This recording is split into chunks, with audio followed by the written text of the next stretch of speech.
रात के करीब 4 बजे अचानक समीर ने घबराकर पूछा, तुम्हारे पीछे पीछे चल रही है। पेड़ से टकराई कार अब चुपचाप खड़ी थी। जैसे ही समीर कार के पास पहुंचा, कोई हमारे साथ साथ चल रहा है। इस सड़क पर रात में रुकना मौत को बुलावा देने जैसा है। उत्तराखंड की पहाड़ियों से गुजरती हुई NH 109।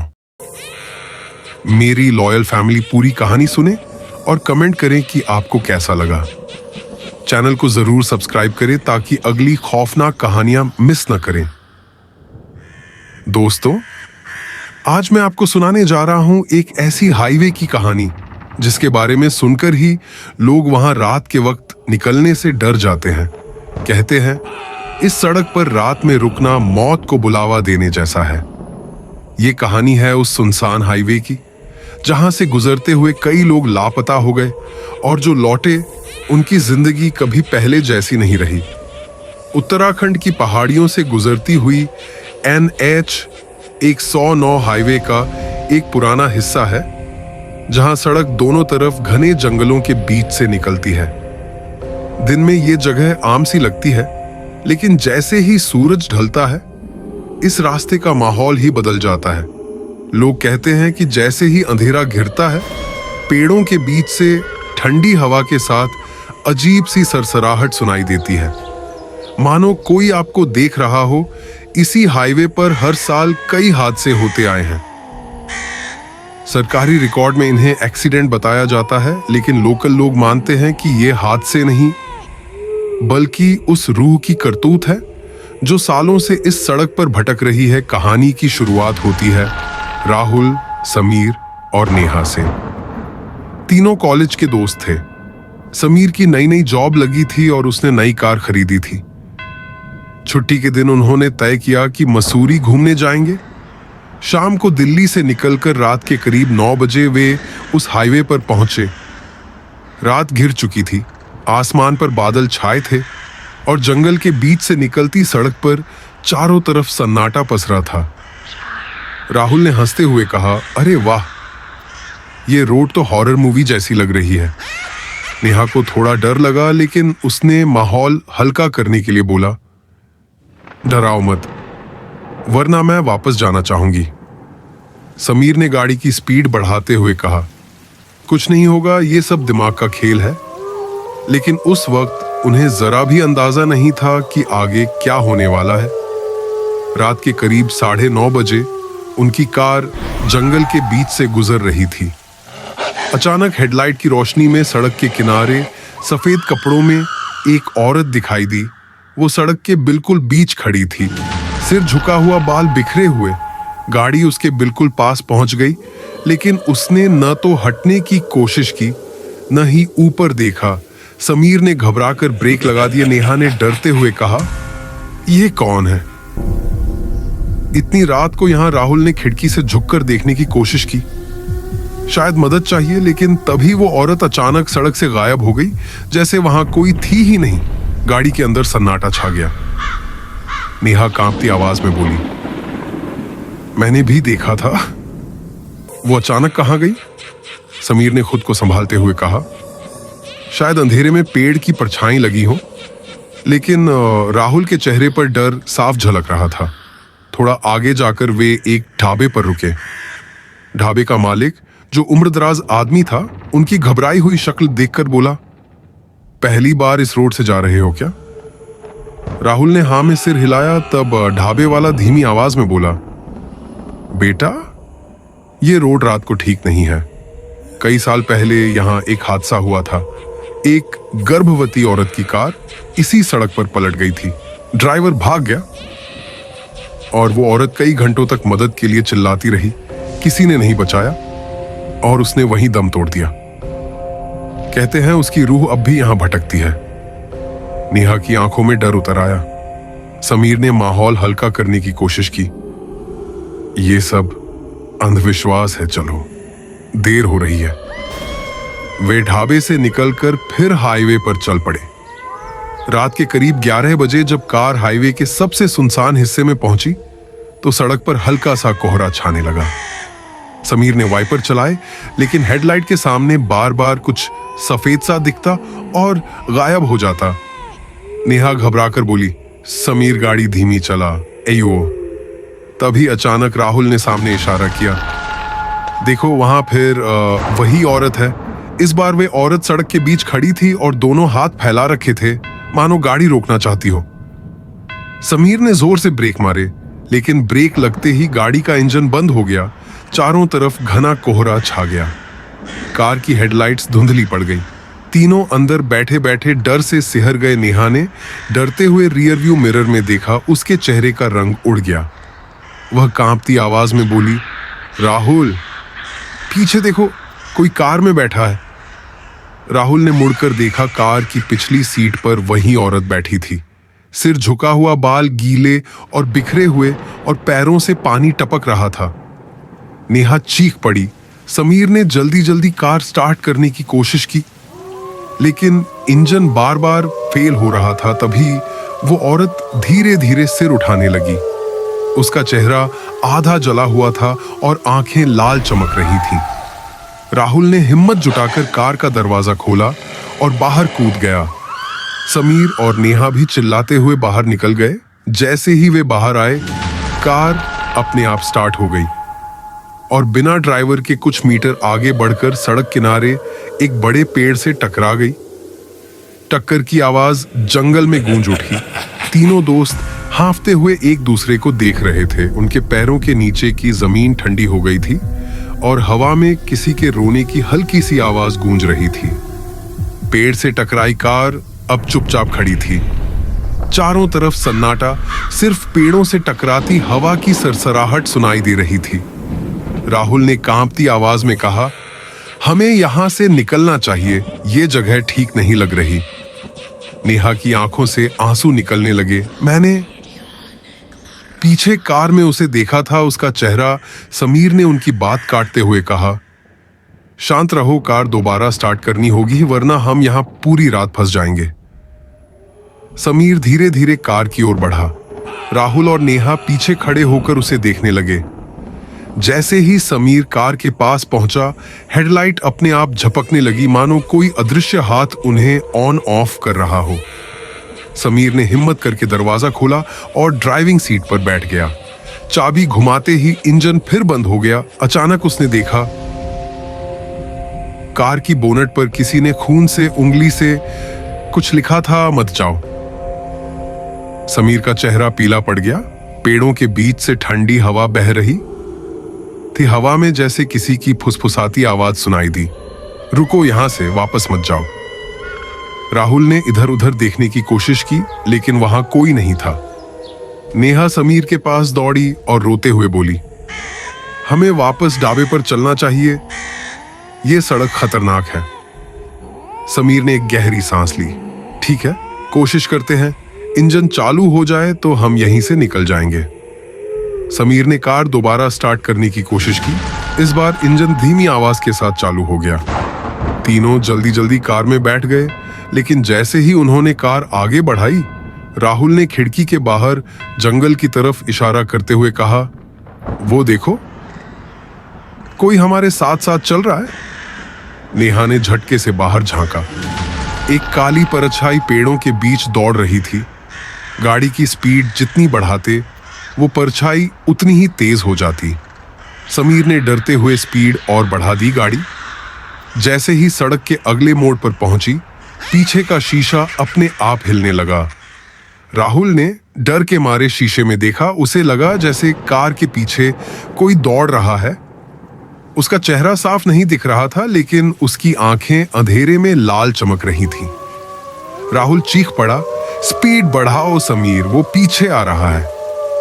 नेहा ने आंखें बंद कर ली। थोड़ी दूर जाने के बाद हाईवे के बीच में एक पुराना लकड़ी का पुल आया। पुल के नीचे एक सूखी नदी थी। जैसे ही कार पुल के बीच पहुंची, अचानक कार रुक गई। इंजन बंद हो गया और चारों तरफ घना कोहरा छा गया। राहुल ने घबराकर कहा, अब क्या हुआ, जल्दी करो, यहां रुकना ठीक नहीं। तभी पुल के उस पार सड़क पर वही सफेद कपड़ों वाली औरत दिखाई दी। इस बार उसका चेहरा साफ दिख रहा था, आधा जला हुआ, आंखें लाल और होठों पर हल्की मुस्कान। नेहा ने कांपते हुए कहा, वो हमें देख रही है।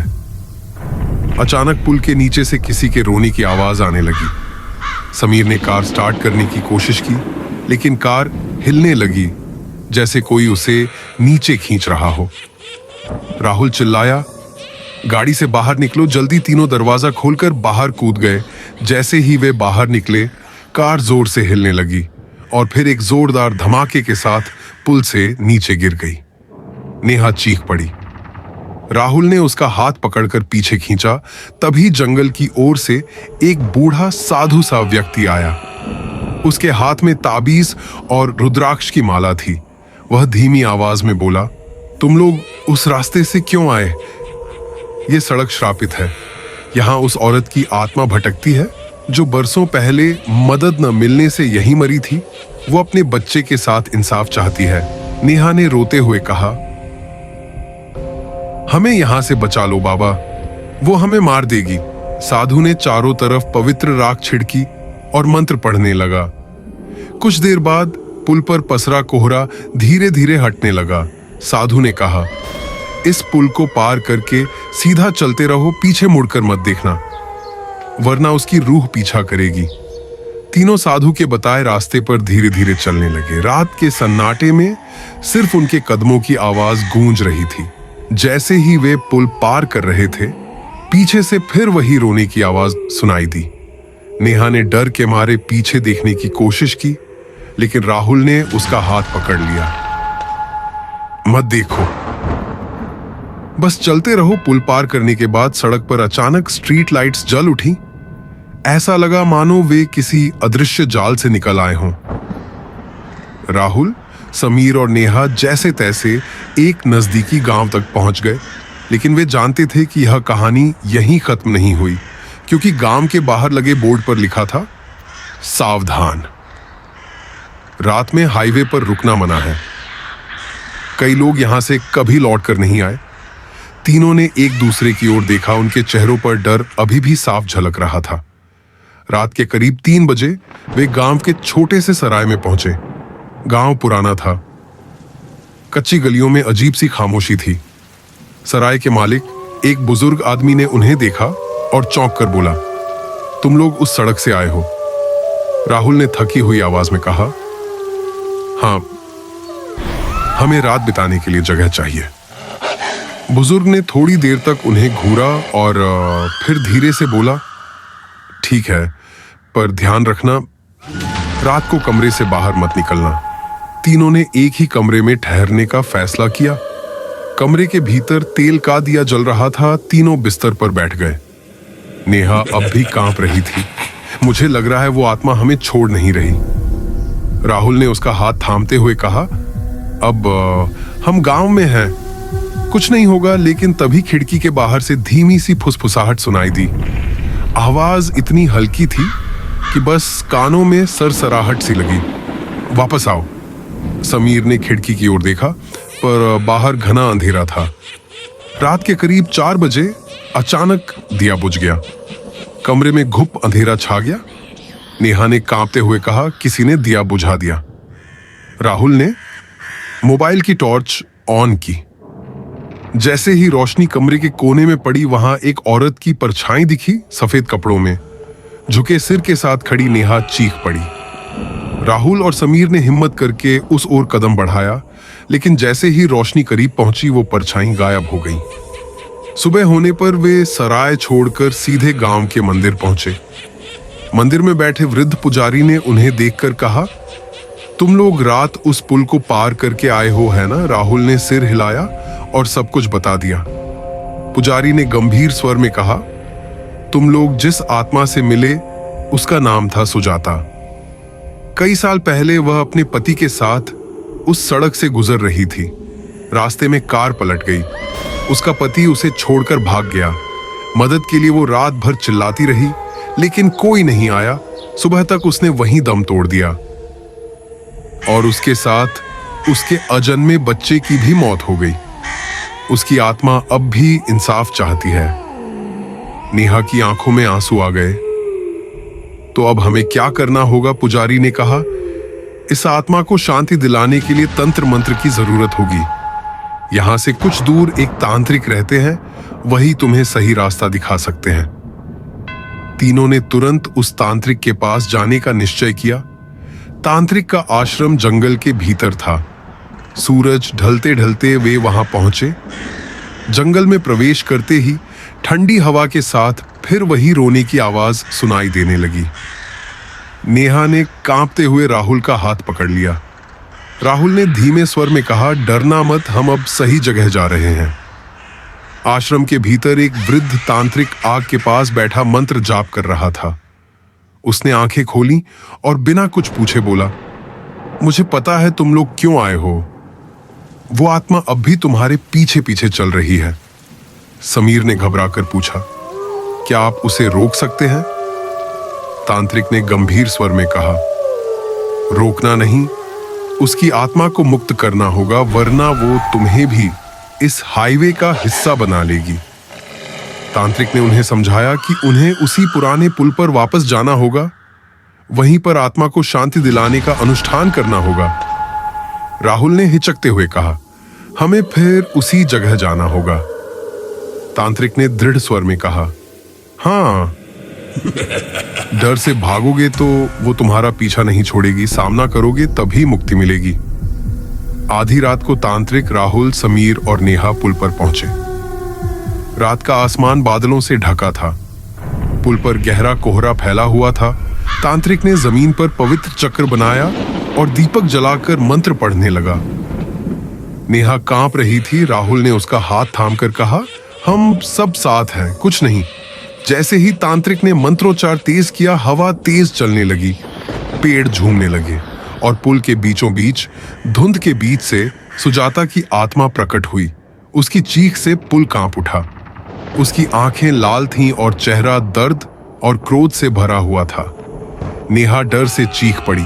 तांत्रिक ने ऊंची आवाज में मंत्र पढ़ा और राख फेंकी। सुजाता की आत्मा अचानक रुक गई। उसकी आंखों से आंसू बह निकले। उसने धीमी आवाज में कहा, मैंने मदद के लिए पुकारा था, लेकिन किसी ने हाथ नहीं बढ़ाया। मैं अपने बच्चे को बचाना चाहती थी। राहुल ने धीरे से कहा, अब हम यहाँ हैं, तुम्हें शांति दिलाने आए हैं। तांत्रिक ने पवित्र जल छिड़क कर कहा, अपने दर्द को छोड़ दो, अब तुम्हें मुक्ति मिलेगी। अचानक चारों तरफ रोशनी सी फैल गई। सुजाता की आत्मा ने हल्की सी मुस्कान दी और धीरे धीरे धुंध में विलीन हो गई। हवा थम गई। पुल पर सन्नाटा छा गया। नेहा की आंखों से आंसू बह निकले। वो अब चैन में है। तांत्रिक ने सिर झुकाकर कहा, हाँ, आज बरसों पुराना श्राप खत्म हुआ। सुबह होते ही तीनों दोस्त गांव लौट आए। गांव के लोग वर्षों बाद पहली बार खुश दिख हाईवे पर हादसे बंद हो गए। राहुल, समीर और नेहा उस रात की याद कभी नहीं भूल पाए। उन्होंने सीखा कि कभी कभी जिन आत्माओं से हम डरते हैं, वो सिर्फ इंसाफ और शांति की तलाश में होती है। इस तरह खत्म हुई हॉन्टेड हाईवे की डरावनी दास्तान। लेकिन कौन जाने इस देश की कितनी ही सड़कें अब भी अपने भीतर ऐसे राज छुपाए बैठी हैं। शुरुआत थी, सच्ची जंग अब शुरू होगी। ये कहानी आपके होश उड़ा देने वाली है। अब तक मुझे जो टुकड़े टुकड़े में जानकारी मिली है, वही मैं आप सबके सामने रख रहा हूं। लेकिन यकीन मानिए, यह तो बस डर की शुरुआत है।